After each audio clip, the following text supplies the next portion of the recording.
Yeah, it is perfect. No, I've seen that. Um, so I just threw on the record button. So guys, I'm just gonna introduce you, Chris, real Nice. quick. So this is Chris from Adelfia. He's been with us now, dude. How long? A couple years.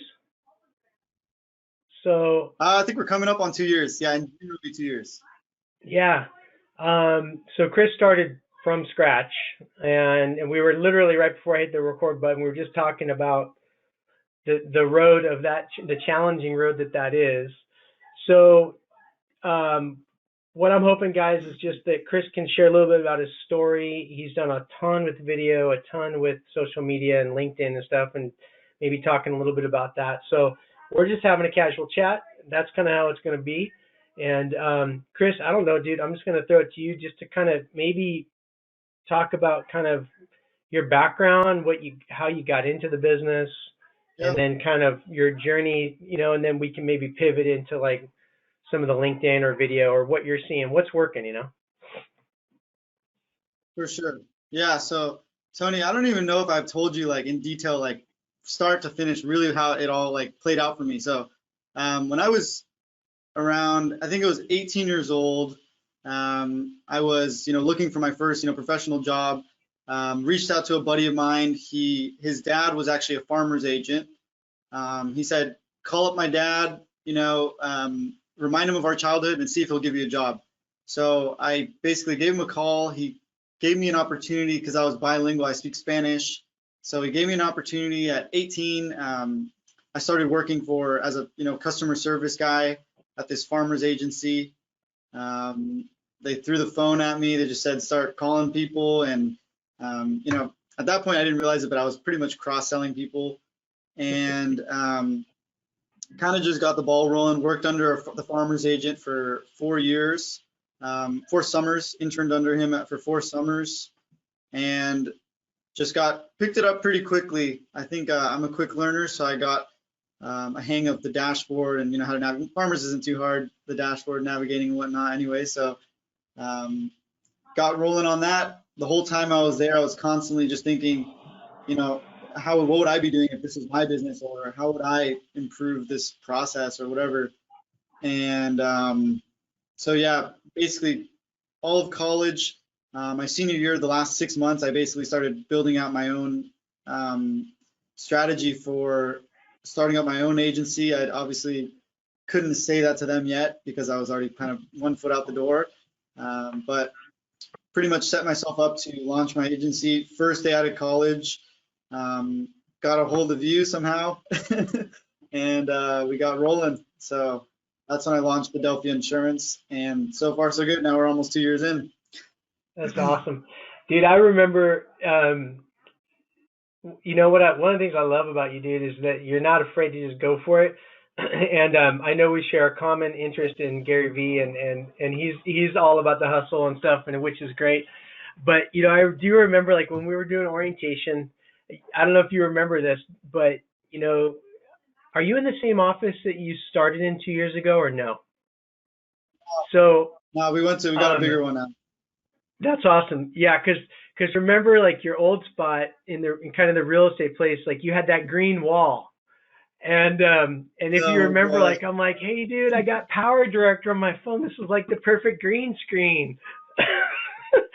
And I don't know if you remember, yeah, but like we sat at your desk and we're like doing a little quick green screening, and like that was super fun, and like for me personally, like it's been cool to kind of watch, what you've done as far as like, evolving and like I told you, I was talking to the other member just before we came on about startup stuff, and I think I was promoting you actually, and I was like, hey, look at Chris, like look at his activity. He's got like 5,200 people, following his activity. I'm like, guys, the organic reach, of LinkedIn is just insane right now, and that's obviously something Gary Vee's been talking about quite a bit.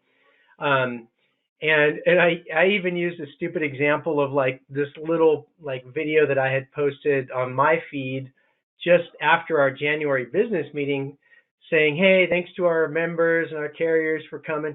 Dude, that video had like 1,000 views. Some of your videos have a lot of views and on that are being posted on LinkedIn, right?